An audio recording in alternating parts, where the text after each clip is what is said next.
yeah, yeah, yeah, oh, yeah,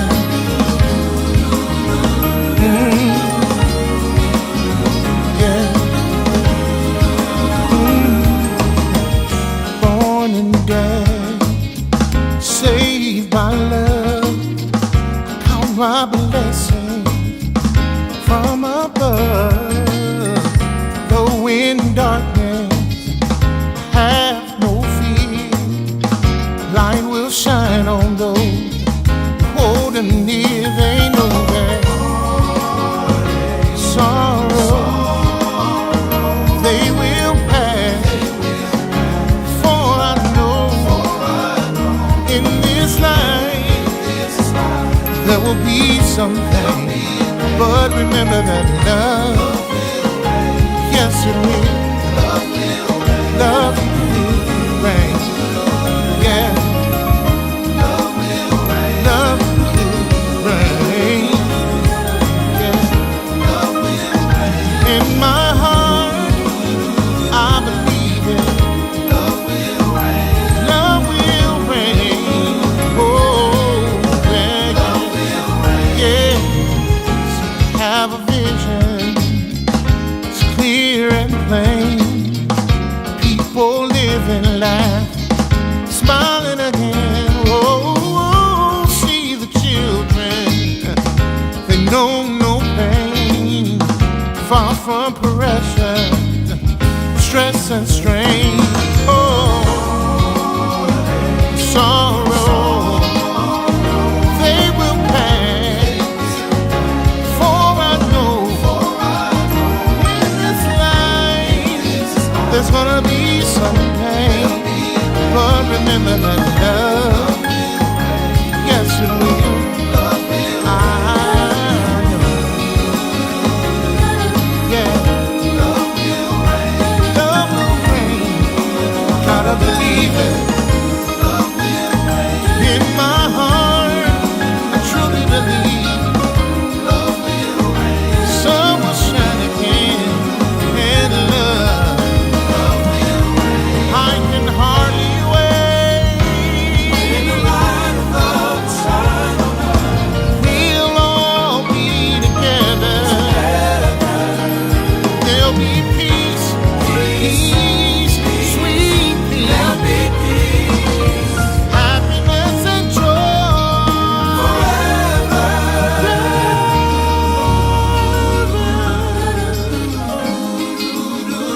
Oh, yeah.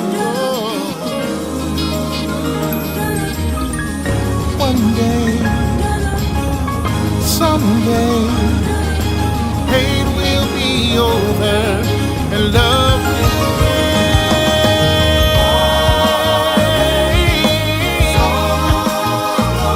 They won't last, for I know in this life there's gonna be some pain. But in the end, love will reign.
Love will reign. And good evening and welcome. I am grateful to be live and I am grateful that you are joining us, whether you're watching on the Marcus Our Homes page on Facebook, the Love and Stuff community page from which we emanate, whether you're watching us on Twitch, Twitter, YouTube events.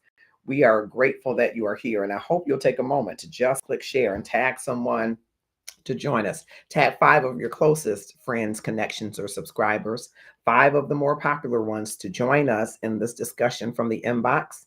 And it looks like the topic is pinned just about in every location with the exception of the Marcus Our Homes page. So I'm going to send the topic there so that it can be pinned there. I want to make sure you have it. And while I'm doing that, I just want you to click share. I also want to say how grateful I am for just having an amazing time. Proud to be a Detroiter and all of the amazing things that happened during the draft. I got a chance to go down there. It was amazing. And I am certainly proud getting that through. Okay, cool. All right. Click share, take a back someone, and let me know that you're here by in the comments and saying hello. I'm just going to pin the topic because I want to make sure that you have it across all platforms. And that way, after I read it the initial time, I won't have to continue to read it over and over again. Maybe I'll refer back to it. It's a good topic that comes from the inbox and it falls in alignment with what we have been talking about on the Love and Stuff platform all month long. If you don't know, we have a group inside Love and Stuff. Let me see if I can pin it. If it'll let me pin it. Can I pin it? All right, I'm trying to pin the topic. You for your patience. Pin the comment. There I go. All right. So you can see it on all platforms now. And drop your comments in the chat so that I can share it. I'm going to do a chat overlay so that you can see the comments as they come in. All right, there's the pin. So drop and let me know that you're here, whatever platform you're watching from. But all year long, we're on a 12-month journey of self-care. And this month, as it is the last day of the month, is all about setting healthy boundaries. We started in January focusing on sleep.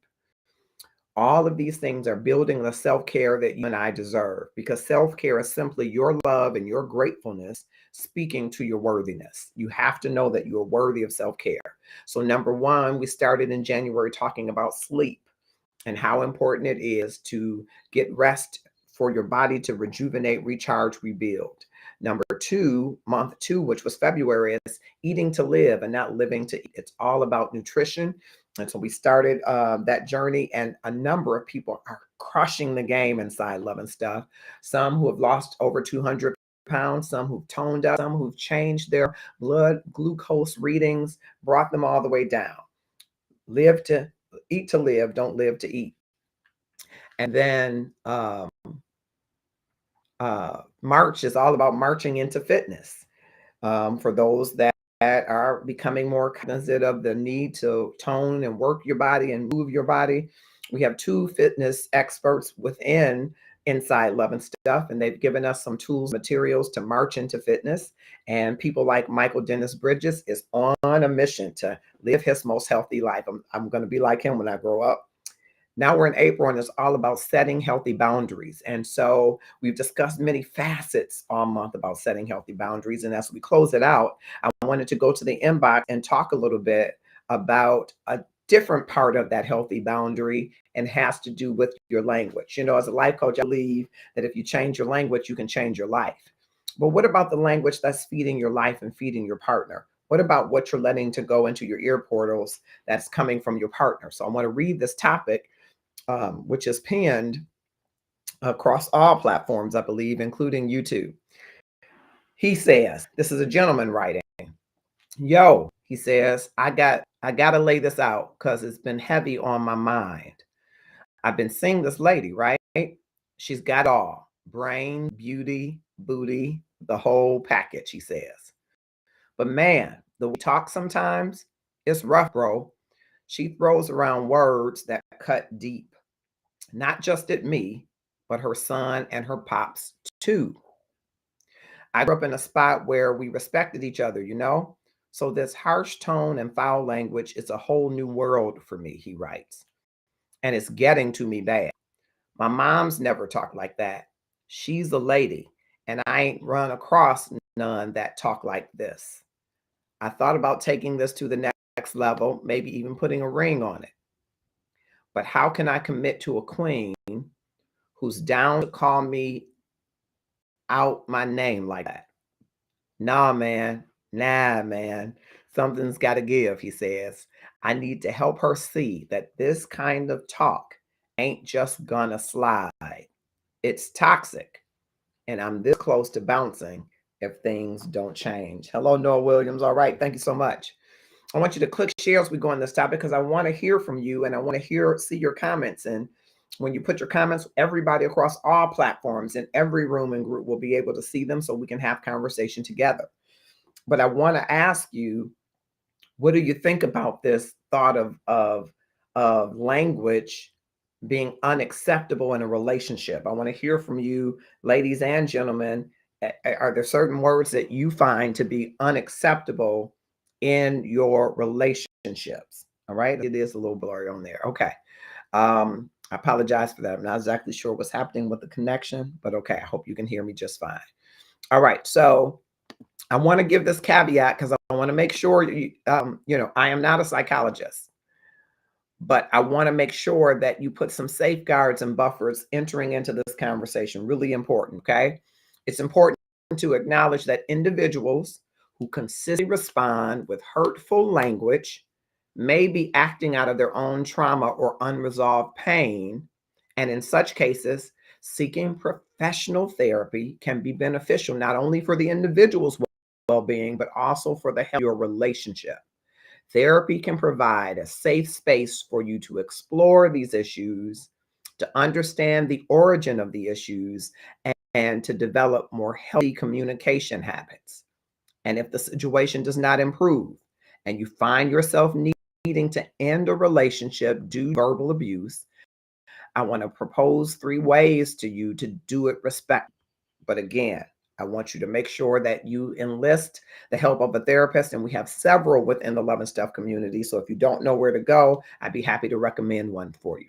Number 1, you got to plan and prepare, right? You do not want to have this conversation in the rash heat of a moment or argument, right?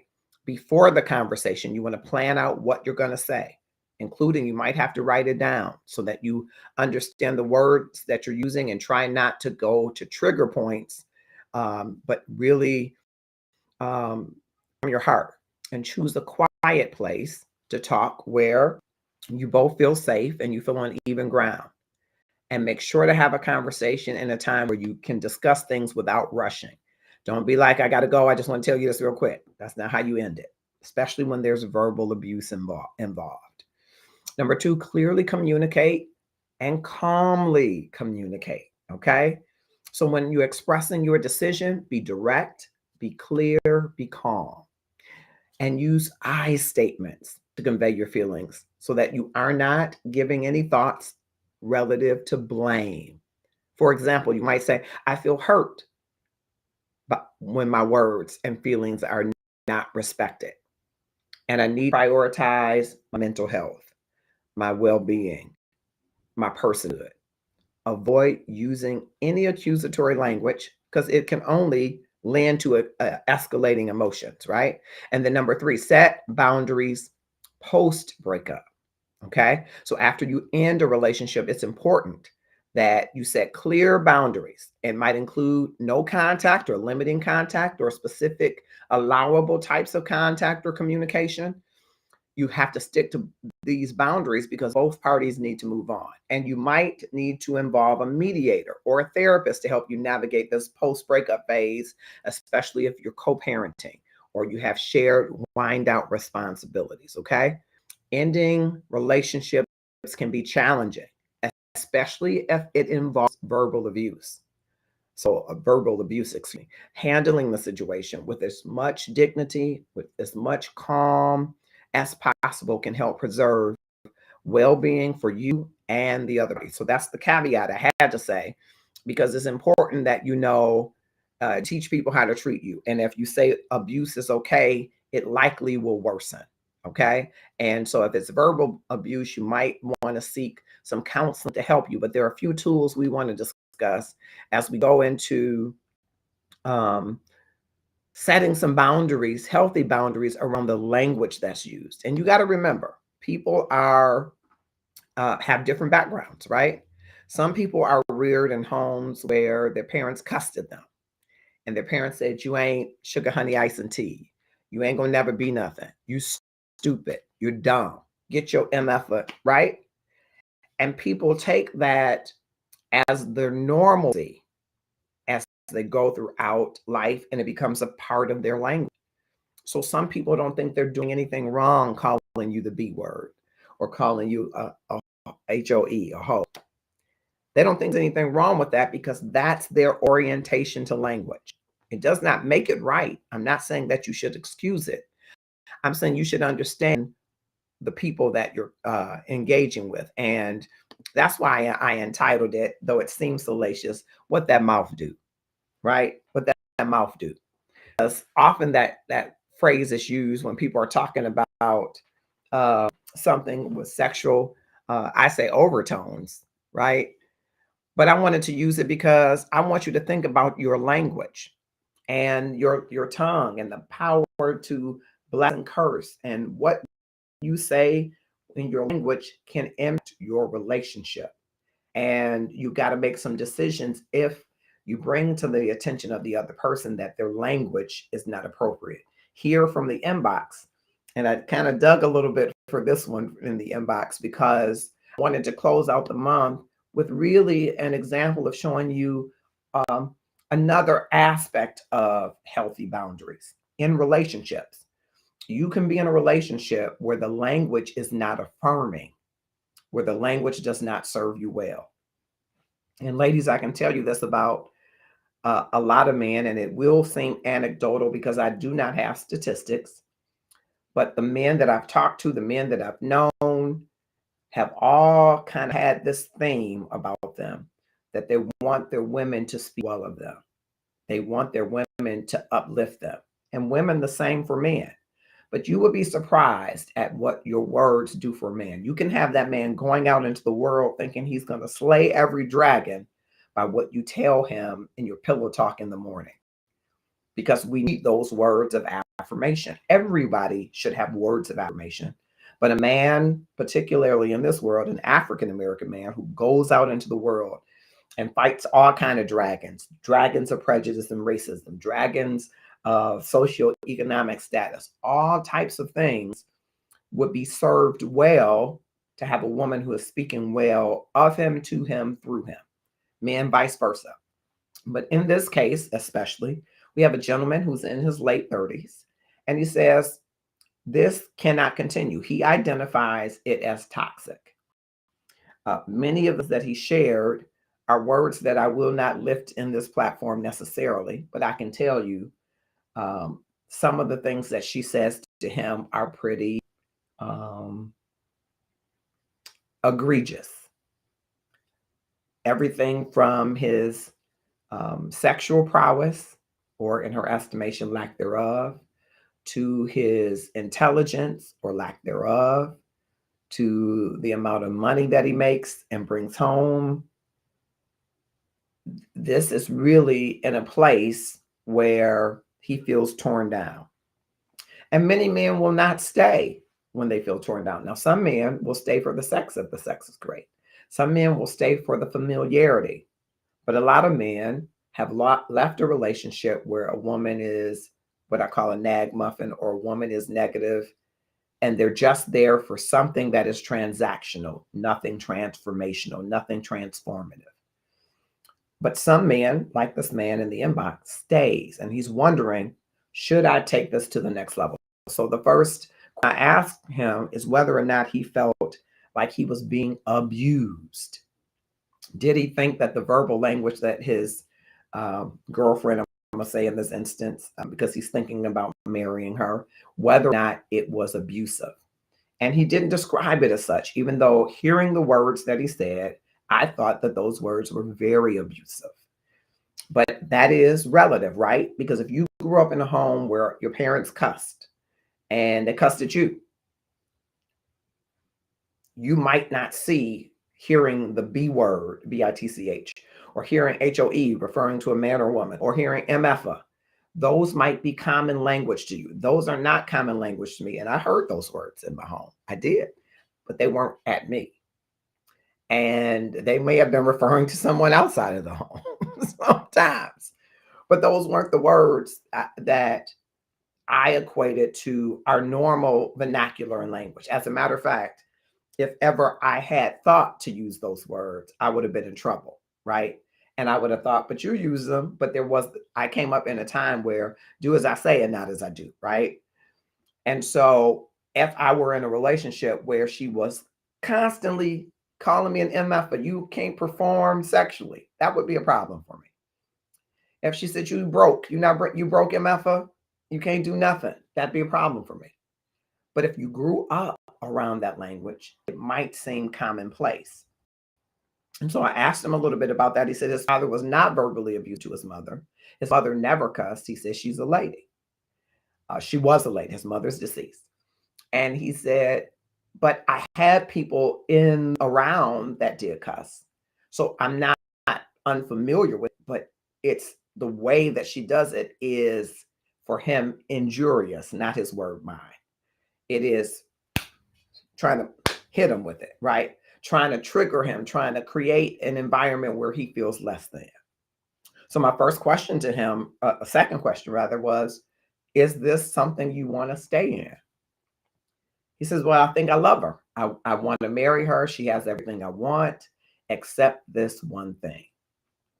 And I just wanted to pause there and say, as I said to him, if someone that you have met checks off every box except for one, and that one could lead you to harm, to violence, to an affront or an assault on your personhood, that one is as important as everything on that checklist. And I want you to regard it as such. Sure, ladies, you want a man that makes six figures. I hear that all the time, right? Blood memory of Kevin Samuels, right? You want a man that has the white picket fence in the house already, and he has a 401k. You want a man that drives a nice car, and he has a good job and a good reputation, and he's a God-fearing man. All of those things are important things to you, right? Fellas, you want a woman who's got a Coke bottle figure, and she's been had it for a while. She had a baby, and she still got that Coke bottle figure. You want her to be smart. You want her to be savvy. You want her to be sweet. You want her to be kind, fill in the blank. But if there is a part of the relationship where you feel devalued, where you feel made less than, that has to be a larger part of the checklist for you to determine. Your value personhood should be high on the list of things that you value and require in a relationship. All right. And so, talking from the inbox from this topic, I want to share a couple of tools that a couple of great therapists have shared. And again, if you want therapy as it relates to being involved, or you feel like you've been the victim of, or you have had verbal abuse or emotional abuse, I am not a psychologist. I want to point you to some of the psychologists within the Love and Stuff community. There are a number of them. And if you inbox me with discretion, I will connect you to them if ever you feel that you have been emotionally or verbally abused and you really haven't addressed it, because that trauma, that hurt is manifesting itself in your life, and probably not in the best of ways. And so here are a couple of tools that I want to consider when thinking about setting healthy boundaries in a relationship. So let's say in this instance, the gentleman has said, hey, I don't want to give up the relationship. I want to stay in this relationship with her. I intend to marry her. I think she needs some help. First thing is, you want to help her get some therapy if she's open to getting therapy. I strongly suggest that you do that.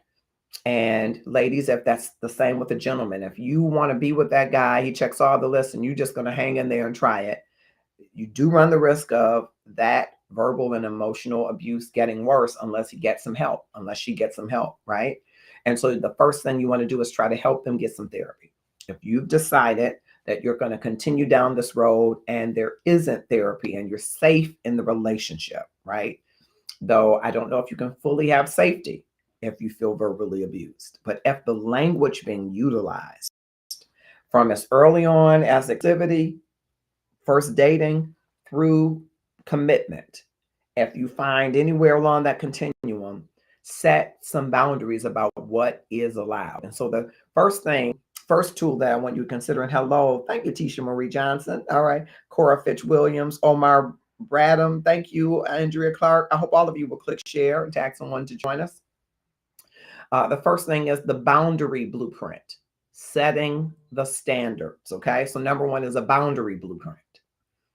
And you start by having an open conversation about what respectful communication looks like and sounds like for both of you.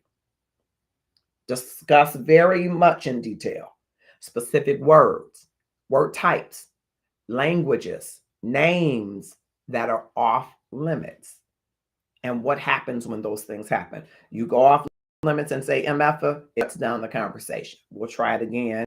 We'll find out later what triggered you, but we can't continue in conversation. You do that, right? Or you might, for an example, say, in our house, if you're living together, no judgment, even though, Christians would say you shouldn't be shacking up, right? You get that point, right? In our house, we will avoid using language, excuse me. We'll avoid using language that we wouldn't want our children to repeat, that we wouldn't want a kid to say, that if a child said it, we would scold them, we would discipline them. So let's keep it respectful, even when we're heated. Okay, we're talking about setting a boundary blueprint, setting the standard of how you will engage from day one. And day one can be day one. Day one can be day one of dating. You've heard me say on Love and Stuff, there are a lot of things that happen in the first date for me because the boundary setting things. And among those things might be this conversation. Hey, I just want to talk to you about how we will engage each other. Or you can wait till you start to date more and see how they handle the waiter, how they handle the valet person, how they handle people that they don't think can do anything for them. And if you notice language that is out of bounds, address it by setting a boundary blueprint. I noticed how you talk to the waitress, and I just want to let you know that's out of bounds for me. I know she upset you. She messed up the order, even though the waiter never messes up the order, it's the cook. But, you took it on the waiter, and I understand that you were frustrated. Sometimes that happens, but you called her this, referred to her as this. That's not acceptable for me. And we should have a discussion about blueprint. How do we engage each other? Because when we're upset, our tempers could flare, and you might say something that you can't take back. But watch these signs that people show you when they're engaging with people, and you're like, oh, if they'll treat the waiter like that, you're probably right. They will treat you like that. So number one is the boundary blueprint, setting the standards of how we'll engage each other. All right. Setting the standards of how you will engage each other is very, especially if you're getting these red flags, we're going to call them, and these signs. All right. We're going to be right back with number two. I just want to give you an opportunity to hear from some of our sponsors, including Christina Smith, who is the money coach from Powerful Tools, LLC. She can't wait to help you and your financial future.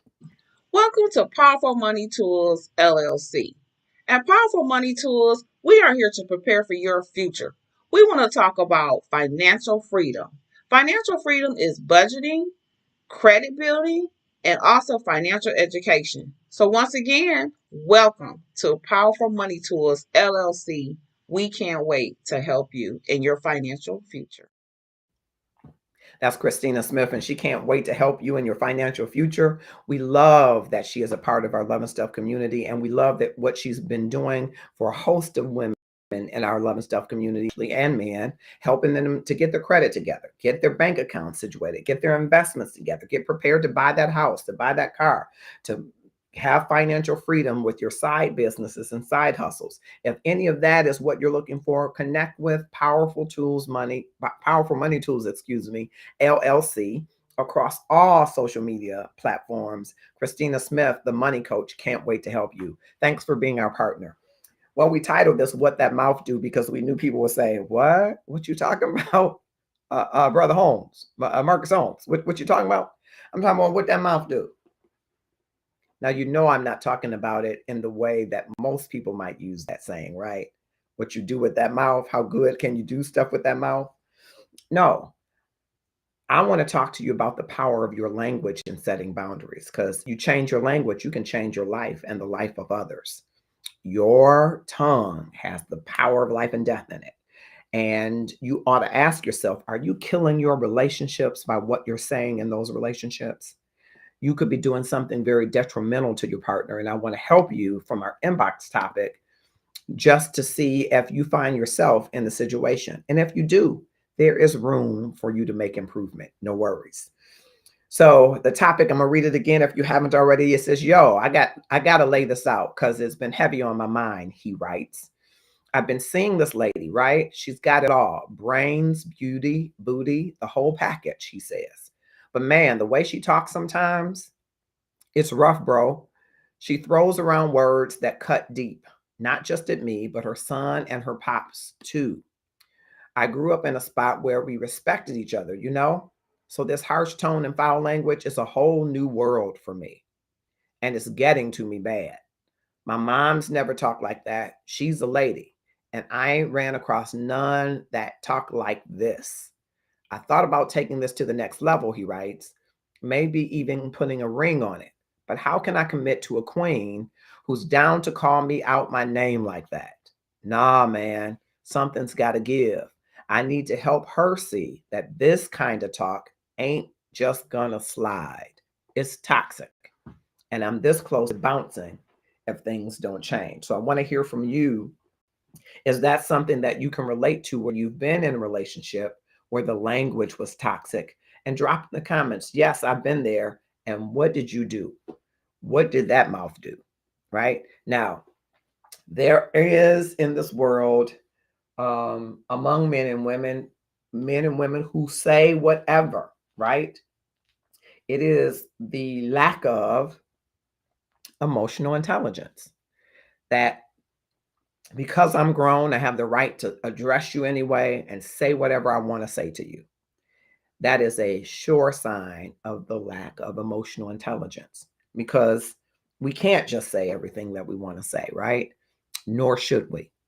And to those that we profess to love, or we profess to being moving toward a deepening relationship, we absolutely have to set healthy boundaries for ourselves and for them. Do not disrespect or assault the personhood of that individual. We talked a little bit before that quick break about the boundary blueprint, setting the standards, and how to start with open conversation to discuss specific words that are off limit, so that you set boundaries so that when you're heated or when you're arguing, when you have a disagreement, that your go-to is healthy language. All right. Number 2 is the positive speak peak. It's when you're reinforcing good vibes. Click share if you're just joining us. It's where I believe every man, and again, it's anecdotal because I haven't talked to every man and I don't have statistics. I haven't done a study, but every man wants positive affirmations. He might not tell you that. He might not tell you that. But when that man leaves the house and you tell him, babe, you smelling good. Babe, that haircut looks good. Hey, go get him. Go slay the dragon. That man rises up and he goes out to slay the dragon. Woman, the same, right? Your husband tells you every morning, that's why I married you. Look at you. Girl, now watch the man at the job telling your husband at home waiting for you. When you have positive affirmations and you say, you are amazing, go out there and be amazing. Go out there and represent our family. Go out there and win for us. You're winning.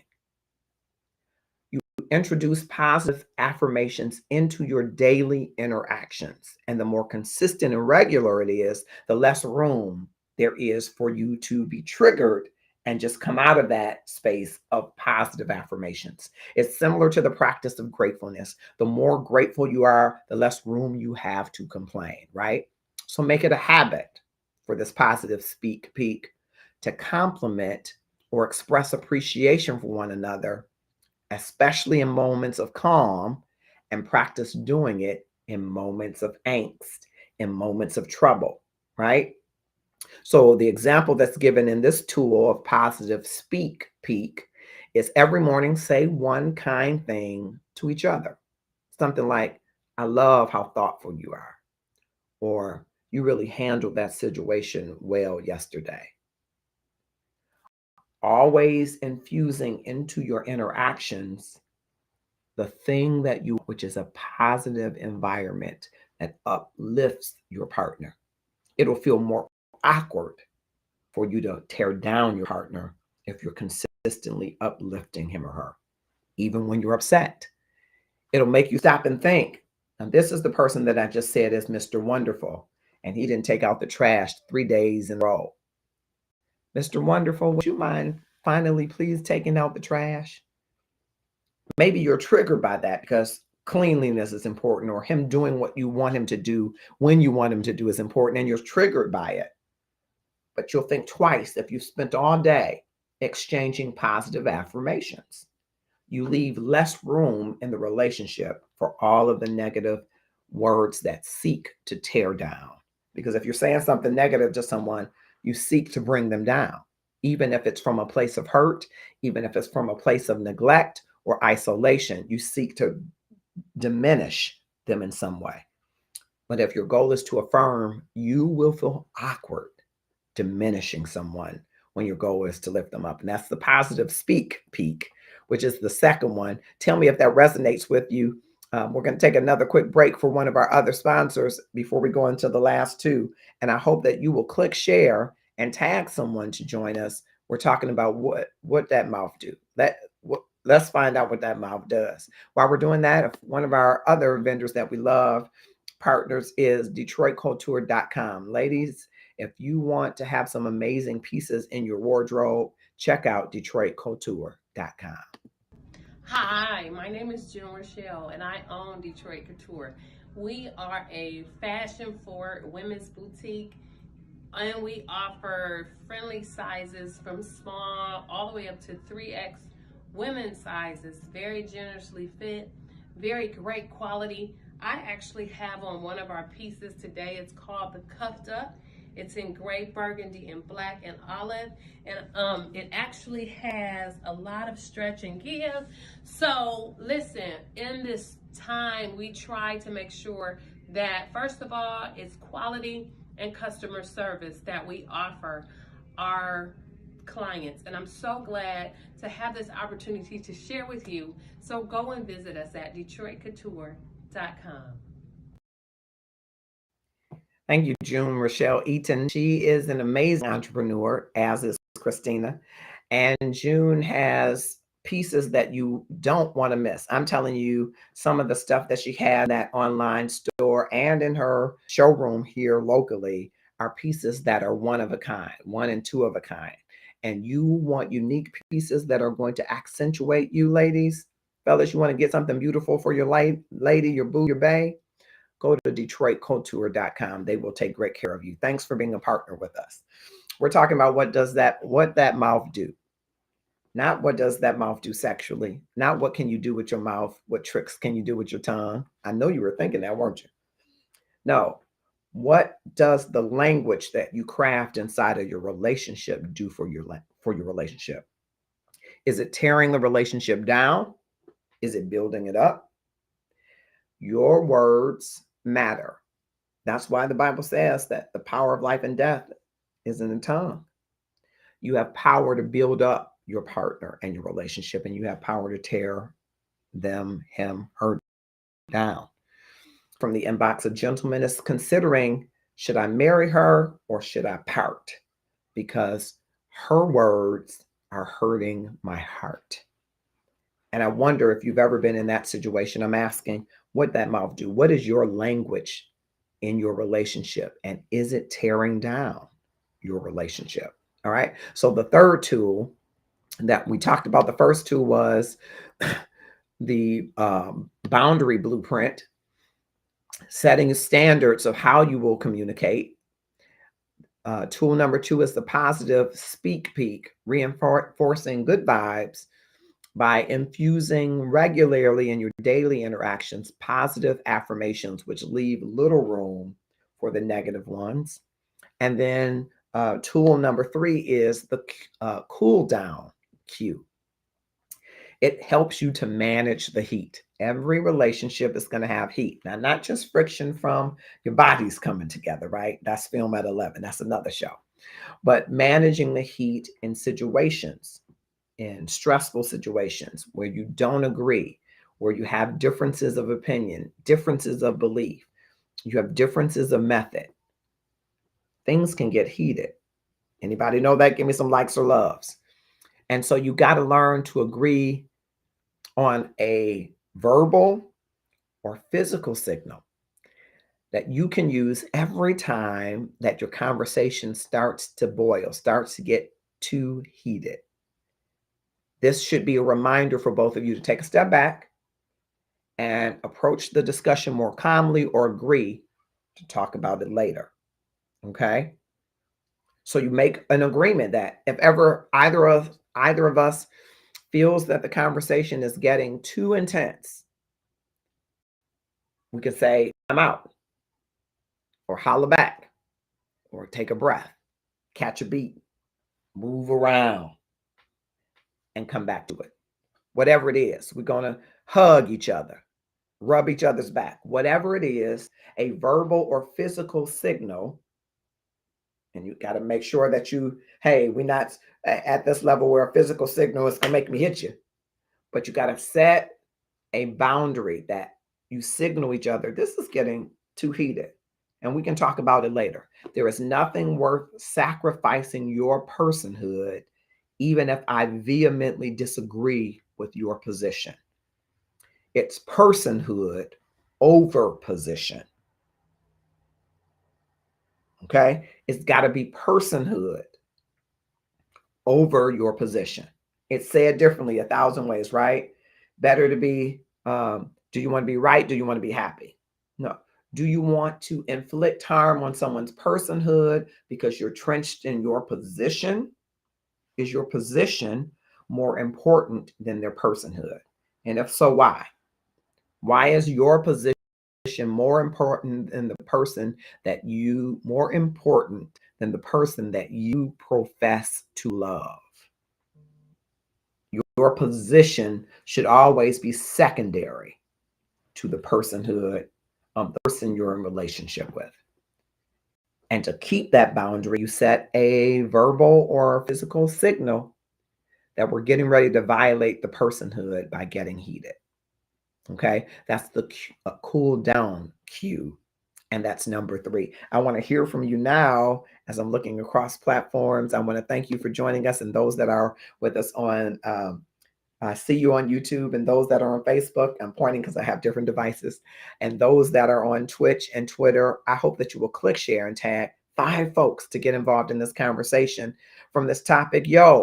This gentleman says he's in his 30s, late 30s. And he's seriously dating someone who he says she's got it all. Brains, beauty, booty, the whole package. But the way she talks is creating an issue for him. So much so that he is thinking about bouncing if she doesn't change it. And I think it's important and a great moment to put in here, as I stated at the outset, that you do not want to stay in a situation that is abusive. And if you decide to stay, that you should get a mediator, third party, to help you work through and navigate. Because a lot of people that are lashing out, and lashing out can be with your words, are doing it from a place of brokenness, a place of hurt. And sometimes you can have empathy for that, but you should still have a boundary for that. I understand why you do that, but it's not okay that you do it. You follow? I understand that your normalcy involved people saying MFers and B's and H's and all kind of things. And that's how you were reared. That's how you were taught to handle conflict. So I understand where you're coming from, but it's not acceptable. So you have to determine that your personhood is not going to be violated to the place where you cannot survive in a relationship, figuratively or literally. You have to seek help and get out. And we share some ways to get out safely. But I would say first help them seek some help. But it's important to set those boundaries, right? It's important to know that you don't accept, you teach people how to treat you, right? And you don't accept in a relationship things that are going to hurt you to the core. I think in talking to him from the inbox, he's so hurt because this person that he almost, the way he describes her, is like she's his dream, is nightmarish when she's triggered. And I recommend for her and all types of folks some emotional intelligence training. You know, I've got some, if you go to my Stan store, there is a you coaching series. And the first module is coaching you on emotional intelligence. But there's a ton of literature, a ton of courses, a ton of things out there on emotional intelligence. It's really your emotional quotient is made up of 4 parts, right? It's really your self-awareness, how you show up in your emotions and how you manage emotions. Okay, so you got to get in touch with those emotions, understand the trauma and triggers that are behind emotions and why you're triggered by certain things, and learning how to manage that. Okay, then the second one is self-management, right? Now you've learned how to manage those emotions once you get in touch with them, that when someone calls you out of your name, it triggers you. That's a trigger for me. Someone says you blah blah blah. Well, wait a minute. My name is Marcus. And each person has their own trigger, and that there might be some reason why you have that trigger, right? Understanding your triggers, sitting in those emotions, feeling and understanding those emotions, and then managing them. So it's self-awareness, self-management. And then on the other side deals with other people in your emotional quotient, which is social awareness. It is understanding the emotions of others and seeing how they're triggered and why, not to push their buttons, but how to interact and engage with them to minimize them landing on you or showing up as someone different than they want to. It's called social awareness. You learn to read the room and read body language and deep listening, understanding people's cues, understanding what is erratic behavior and what is triggering. So if you know that your spouse is triggered by being called your little dream, your little car, your little promotion, if you know that's a trigger for your spouse, and you watch his nose flare when you say it, you watch him start to breathe heavy, you watch his voice raise when you say it, you have just leaned into an area that is an emotional trigger for him. And your goal is to help him navigate that by choosing different words, choosing a different approach. Instead of his little dream, oh, I love, tell me more about this dream and where you want to see it go. Instead of diminishing him or his thoughts or his dreams or his job or his house or his apartment, because those are triggers and he's showing you by his behaviors, you dial that back and you learn how to navigate his emotions as they show up so that you don't trigger him. You don't learn it to push buttons. You learn it to release any control and allow him or her to just be. And then once you do that and you manage your emotions and understand your emotions and you learn and understand the emotions of others, the fourth quotient is relationship management. You're able to better manage relationships when you understand how emotions impact those relationships and you build what's called personal capital, that people feel that they can invest in you as you invest in them. Really important when you're building these healthy boundaries that you begin to build your emotional quotients, your emotional intelligence. These 4 things make up your emotional intelligence. And the more that you help to develop that emotional intelligence, the better a partner you will be, because you will understand the importance of how you show up emotionally and how you respond to how your partner shows up emotionally. Okay. Hope that makes some sense. And I hope that you will click share as we go into point number 4. We're going to take a quick break. I appreciate all of you being here. It'd be great if you would just click share and tag someone to join us. We're talking about what that mouth do. Now, I tell people it ain't exactly what they think, but I thought it would be fitting to use that title. What you wear says something about you, about who you are, what you believe, and what you stand for. So here in the Love and Stuff community, we wear the brand that we live, and we live the brand that we wear because we love the brand. It's all about increasing the amount of love in the world and upping our love game. And if that's what you're about, you should wear it too. If you're about upping your love game, you should consider wearing some of the brand items that we have. You can go to our Shopify store. Of course, we have our Gratefulness Journey Everyday book that's also available on Amazon. That's there.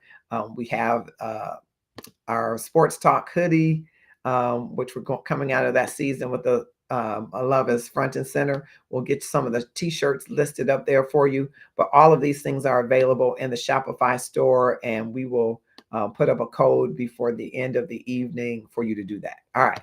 I wanted to just put up this code as well. It is some affirmations. They are geared towards singles, but anybody can say these affirmations daily. If you want to walk in wholeness, you don't just have to walk in singleness, you can walk in wholeness. And the more that you walk in wholeness and build positive affirmations, I say you can play the Bible app, you can play an audio book of the Bible, you can play whatever positive affirmations, because the more positive affirmations you put into your day and your life, the less room there is for complaining, the less room there is for negativity, and the less room there is for language that kills. We're talking tonight about what that mouth do. And what that mouth do simply is us saying to you, what are you using your words to do? Are you building up in your relationships? Are you killing and tearing down? From the inbox, we have a gentleman who is considering marrying a woman who he says is the whole package, except she got this one thing, her mouth. What that mouth do, it goes off and it calls them MFs and H's and B's. It says that you broke and you this and you little and you this and you're not good at sex and all of these things that tear him down. And so we have some resources that we think help him and will help you if you've ever been in a similar situation. Again, we gave the caveat earlier that if you feel that you're in an emotional or an abusive, verbal abusive relationship, if that other person is unwilling to seek help, unwilling to acknowledge their role in that abuse, then you have to make an exit, a safe exit. And we want to refer you to some therapists that we do have within the Love and Stuff community. If you inbox us, we'll be happy to connect you to them. Thank you, Julia Porter Maddox, for joining us. I love you so much. We talked about 3 tools so far. The first one we talked about was the blueprint, the boundary blueprint, setting standards, determining what languages are appropriate, what languages are off limits. You can start this as soon as you start dating. Okay. Number 2, positive speak peak, that you're going to introduce daily positive affirmations into your relationship. You're going to make it a habit to compliment your partner, express appreciation, starting in moments of calmness and then setting boundaries for what you will do in moments of anger. All right. Moments of frustration, moments of irritation. You know, sometimes you want to be by yourself and your partner will want to be right up under you. You got to have some kind of compliment. Baby, I love spending time with you, but right now I need some time away from you. I feel like conflict is brewing. You got to set those boundaries, right? Then the cool down cue, how to manage the heat, not the friction when you're getting ready to get together, right? Not the love making friction. Manage the heat by setting a physical or verbal signal to use whenever things are getting too heated, when the conversation is going too heated. When y'all saying your mama, that's heated, right? At least for Black people it is, right? Your no good daddy, okay, that's heated, right? So you got to have a cool down measure to say, time out or move around, whatever words that will catch your attention to pull you back to the center, because it should be personhood over position. You should never stake your position, put your heels entrenched in the ground for a position and violate the personhood of the person you say you love. You should always put their personhood over your position. All right. And number 4 is the echo effect. Listen to understand, not to respond. Isn't that hard sometimes? Because you know you already got a response to what he's saying. If he said, yo mama, you ain't no good, neither are you. Right? You already got a response. But if you can, again, be emotionally intelligent when he's saying, you ain't no good. Now, that I feel hurt by that. Can we explore that some more? Why am I no good? What did I do to deserve you to say that to me? Now that person is feeling, wait a minute, and just leave that awkward silence. Don't fill it in, because I did this for you and I've been this. Ain't nobody been as good to you as I've been. Say, now, baby, that hurt my feelings. Can you tell me why you thought that that was good to say to me? And let it be silent. Let that person think about, oh, wow.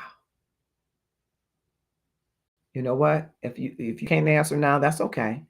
Let's move around.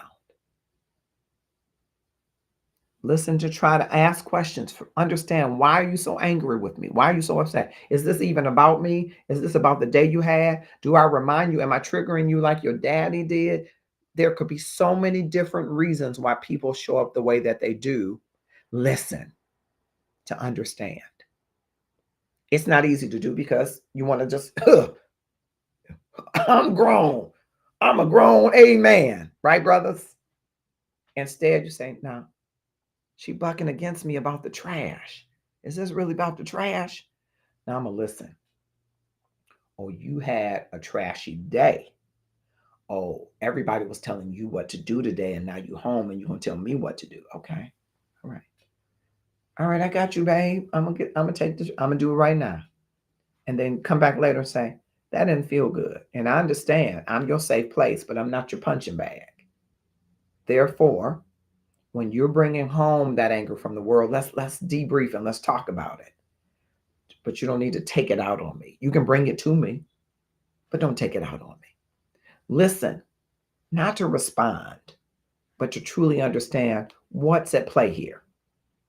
And this comes from practicing active listening. Sometimes it is repeating back what someone is saying to you just as they said it. And sometimes without judgment. Oh, well, you ain't cooking dinner. Well, baby, I think you're telling me that I'm not cooking dinner. Help me understand. Did you want me to cook dinner? Was supposed to already have cooked dinner? I should have been more thoughtful and cooked dinner because you worked overtime. What are you telling me, baby? Make sure you're understanding him or her completely before you respond, because it helps to avoid the misunderstandings and shows that you value what? Their perspective over your position, their personhood over your position, right? So just try to repeat what the other person said, not repeat it in your editorial voice, right? Because we can take what somebody said. So in other words, you saying I ain't nothing. Oh, no, don't editorialize it. Just repeat it. So what you're saying is, I didn't take out the trash 3 days in a row, and we missed the garbage truck this week. Do that before you add your own thoughts and say, well, the truck coming next week, we're just leaving in the can. We'll spray the can and the raccoons won't get it, right? Don't put all of that in there. Just say, I think you're telling me we missed the garbage truck, and you really feel bad that I missed the garbage truck. It's the echo effect. Listen to understand, not to respond. Drop in the comments if that makes any sense to you, Sister Miss Cynthia Horn. Thank you for being here. Blessings to you. Peace and blessings to you. All right. And I want to go to the bonus one, which is number 5. It's called the respect reset.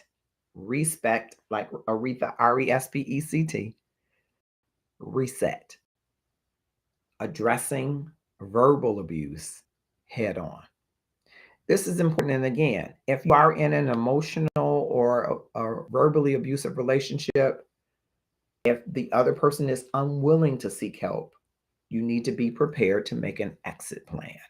And we gave some tips earlier on of things you can do to respectfully exit a relationship. Okay. But you want to address verbal abuse directly. Okay. You don't want it to fester. As I mentioned, sometimes people are giving us cues. I hate to quote Oprah, but I'm trying to get on. And she says, when someone tells you something and it's like the hairs on the back of your neck raised and you go, or someone tells you something or does something, it's like a thump, like your grandmother used to thump your head, or your mama, or MT, or Big Mama.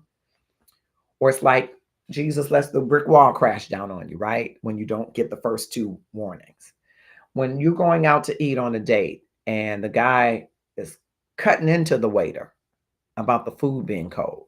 Now, the waiter is serving the food, but he didn't prepare it. Or the food isn't prepared correctly. And he said, "You idiot, you dummy, y'all stupid. I ain't getting you no tip." When they cut into the waiter, that might be an indication to you that there is some imbalance of emotional intelligence. I am big on excellent customer service, and I will send food back. Yes, I will. But how do you go about doing that with a server is a clue when you're dating to see how does he talk to the server? How does she talk to the valet person? How does she respond when other women compliment you? How does he respond when other men compliment you? All of these are indicators of some sort as to how they may engage with you when they're in conflict or in discontent. Okay? So it's crucial not to normalize or excuse abusive language. That's why I said earlier, you say to them, "Hey, I noticed how you did the server. Are you okay?" Because that language would never be acceptable for me. If you said that to me, I'd walk out because I don't deserve to be spoken to that way. Would you mind apologizing to the waiter for your behavior? Set a firm boundary. Let them know abusive language to me, to my mama, to my nephew, my cousin, to anybody is unacceptable, and discuss the consequences that you're firm about if it continues. I would never accept the kind of abuse that you did to the waiter. No matter how horrible I am at something, it does not give you permission to cuss me out. And if you do that, I'm just going to walk off and leave and do it. Okay?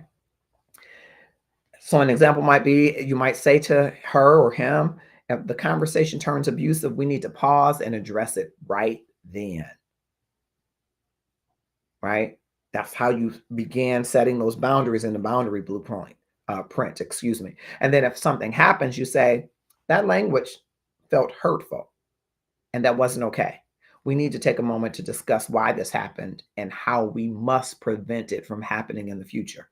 Because if it continues and you don't get some help, I'm going to have to exit this relationship, this dating, this whatever. Does that seem reasonable to you? And they may be apologetic. "I'm so sorry. I didn't mean to do that. I shouldn't have said that." Or, "I understand, but you understand that if it happens again, I got to exit." Because you're literally teaching him or her how to treat you with language. You're asking them, you're saying to them, "I'll do is not acceptable for what I deserve."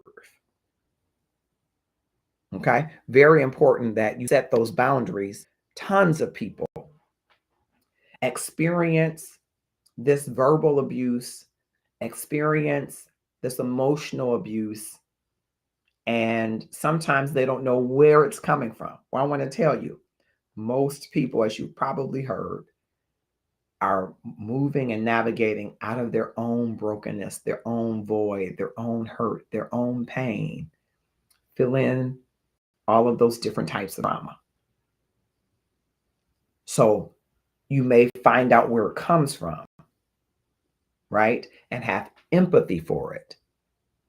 but it does not mean that you don't set firm, healthy boundaries around it.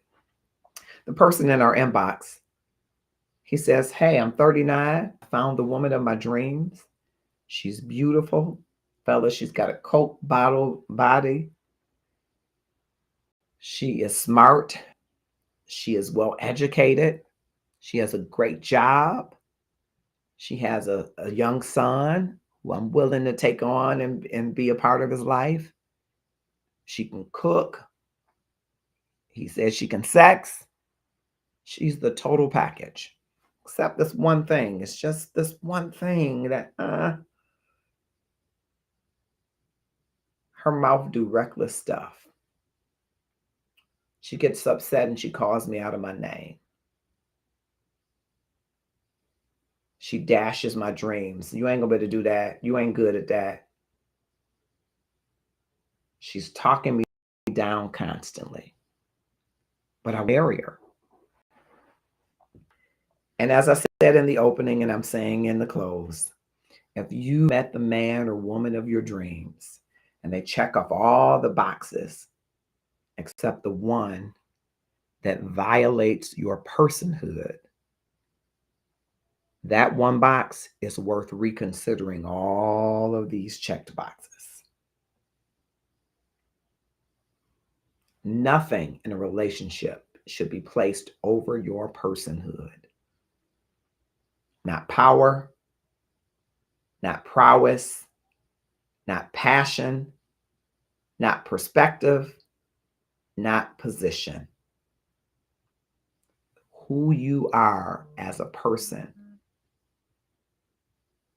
Who you are as a person is more important than anything that anybody could bring or get from the table. So I say to this gentleman in the inbox, rethink it before you put a ring on it.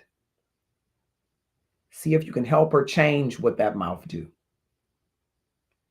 Because that mouth could be killing your dreams, killing your personhood, killing your livelihood, killing your life. And no amount of beauty or booty or any of that is worth it. Now, I said at the outset, because I am not a psychologist, there are several, Dr. William Byron Reese, and he will refer others. He's kind of convalescing. Our prayers for him. Dr. Marita Austin, several other psychologists are in the Love and Stuff community. I am so tremendously blessed by the pastors, bishops, clinical psychologists that are counselors and therapists that are in the Love and Stuff community. I would say that is the first place that you go to get therapy for yourself. If you are a person that finds yourself using abusive language, but if you're a person that finds yourself accepting it, it might be feeding some normal trauma that you got used to when your dad maybe said, you're not going to be anything. Or your mom said, you're fast. Or your dad said, you're going to be broke all your life. Maybe these things that you allowed in your ear gates from people that you loved or you thought loved you or loved you the best that they could got down in your heart, and it convinced you that you deserve to hear these words that would tear you down. I want to prick you tonight and say, no, you don't. You are amazing. You're made in the image and likeness of God. And the more you and I come into the fullness of the knowledge, the more you and I will set healthy boundaries about what people can speak in and over our lives.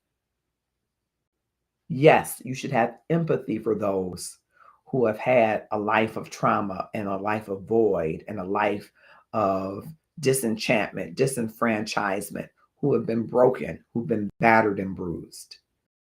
But it does not give them the right to weaponize words against you so that you begin to sink in your personhood and devalue the greatness that God has deposited in you. They can check every box twice, but the one that they must check is being able to honor your personhood. And where they don't, you must take responsibility to set healthy boundaries because you deserve the best that life and relationships have to offer you. I'm so grateful and thankful for this topic because I know that there are a number of people, particularly in the African American diaspora, who learned it's a set of learned behaviors over the vernacular that you were taught. This calling women B's and H's, and calling people broke MFs, and calling people ninjas, even, that other word. It's not my word. I don't like to use it. But because we become desensitized to it, we don't know fully the impact it's having on our personhood. For some people, hearing those words is so commonplace, they think it is someone's love language. It is the way that someone engages someone that they love. But when you feel unsettled when someone says something to you, when you feel that shiver, when you feel that eerie feeling in your neck, it's your own constitution, this unwritten constitution telling you that's not okay language for you. And you have the right to define boundaries. You should take the right to define boundaries of the language that belongs in your relationship.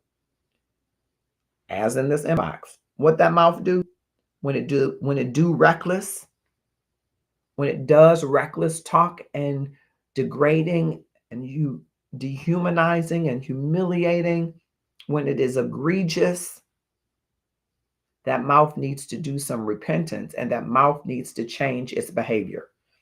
I firmly believe that if you change your language, you can change your life. And if you can change your life, you can change the lives of those around you by choosing different words and choosing to use a different path to convey who you are, how you feel, and how you will engage others.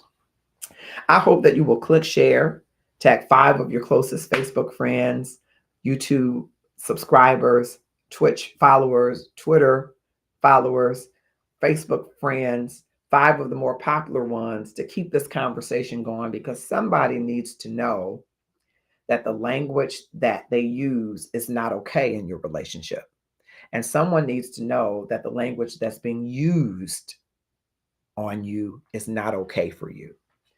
Let's have a dialogue about uplifting, about positive affirmations. Let's all work on it collectively. We could all include more positive affirmations as a part of our daily interactions with those that we profess to love. Ask yourself, have I said something that's been injurious, that's been harmful to someone that I profess to love? I told the guy in the inbox this very thing. I said, ask your lady friend, do you love me? And if she says yes, ask her, why do you say those things to me if you profess that you love me? Because love, my friends, does not behave unseemingly. It ain't confused, I love you. It ain't saying I love you, MFA. No, it's not. Love ain't crossed up and crazy, cockeyed and blind. Love is deliberate. Love is thoughtful. Love is kind. Love doesn't rejoice in wrongdoing. Love isn't made to feel good in the wrong it does. So talk to that person that you're in relationship with and say, hey, I don't like how you're talking to me. I don't like how we're getting angry and it's going to another level. Let's put these 5 tools in place to help us set healthy boundaries. And as we close out this month, which was all about setting healthy boundaries, tomorrow, you need to join Inside Love and Stuff so you can hear tomorrow's announcement about what May is all about. May is coming up, so it's a new month with a new focus. Every month we have a different focus. Inside Love and Stuff, which is the group that has just about 90 people there. And each month we have a different focus. We started in January with sleep. Did you know that you should start the year getting your sleep patterns right? If you get your sleep patterns right, your circadian rhythm right, everything will start to fall in order. People say, you're starting the year going to sleep, starting the year sleeping right. Then February is about eating to live and not living to eat. Sure, enjoy the food you want. I'm a foodie, right? And it's a constant struggle and battle for me, kinds of things that I need to stay away from. And 80% of the food that you eat should be eating to live. 20% of that food you can do live to eat. February is all about nutrition. March is all about marching into fitness. And we have two fitness instructors inside Love and Stuff who gave us an ab workout and different tools that we can utilize to get moving all month of March. And this month, April, is about setting healthy boundaries. And if you want a sneak peek on what May is about, I want you to go and join Inside Love and Stuff. Go to the Love and Stuff page under groups and join Inside Love and Stuff. Tomorrow, we're going to announce what May is all about. Of course, if you have the ebook, you already know that.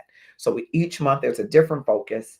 What is it all about? It's about your self-care. We believe self-care is your love and your gratefulness speaking to your worthiness. Most of us, and I'm going to go over time, most of us are focused on loving others. You want that husband, you want that wife. You might want both, film at 11. You want a partner, you want a boo, you want a bae. You want friends with benefits, right? We're trying to love others. Some of us understand that the love, quintessential love, is God, and he loves us. He is love, and he willed us into life because of that love and wrote love chapters to us to help us live this life so that we would love him with everything we have. I'm paraphrasing. Mind, body, soul, strength, right? All that we have, right? But the neglected love, he says, on these two commandments hang all the law and the prophets. Love the Lord with all you got, I'm paraphrasing, and love your neighbor as who? Yourself. The self-love is the neglected love. We ain't studying about loving ourselves.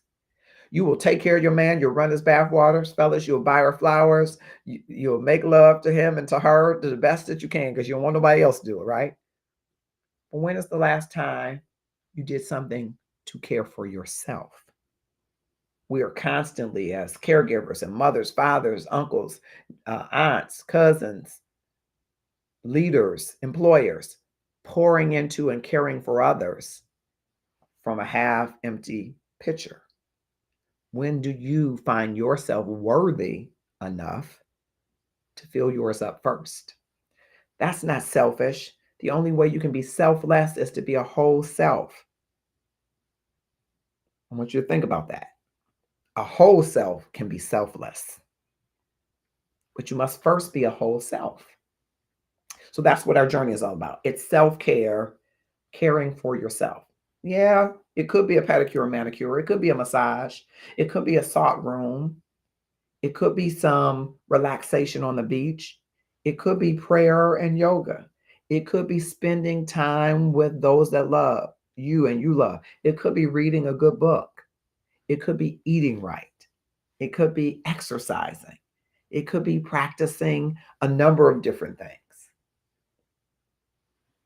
But I want you to know that you're worthy. And if you don't do it, take care of yourself, it will not be done. Self-care is your love and your gratefulness speaking to your worthiness. All right, we got to get out of here. I'm over time, and I've been saying I'm going to try to stay on time, but you know I have the gift of gab. I appreciate all of you. And just before we go, I just shared this from MJ from Shies of Sunset. I appreciate that she even took the time to do this. And I want you to consider the gratefulness journey every day. Marcus, I want to congratulate you on Love and Stuff. I really want you to know that staying grateful and understanding the power of what it is to be operating out of a space of abundance and gratitude is the most important part of every journey of every day. So Marcus June, congratulations on this book. It's on Amazon now. That makes me so proud of you and your family and me and my family, and every single person around us gets it. So good on you for bringing it into the hands and the laps and the Kindles of all the people. Okay, so we're going to check it out. Can't wait to learn more.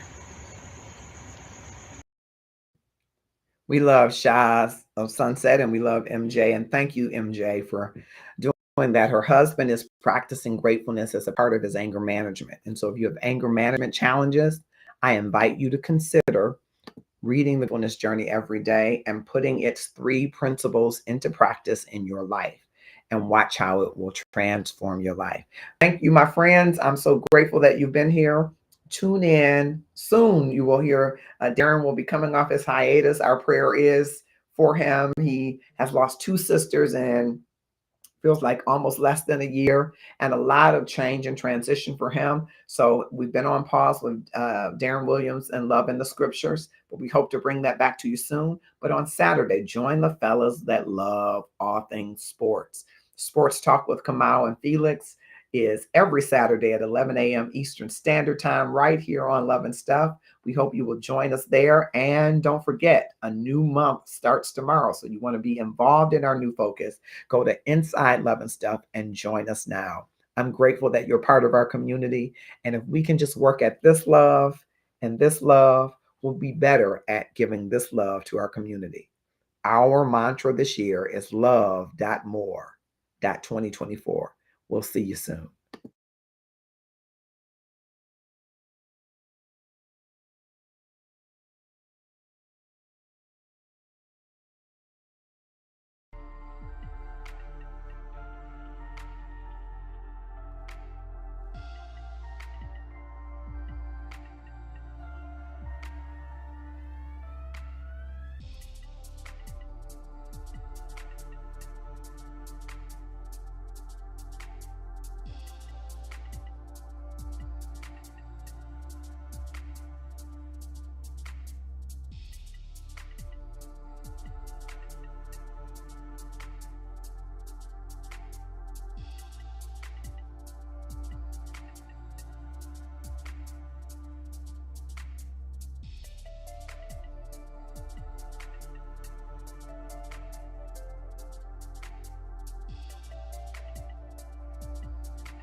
Yeah.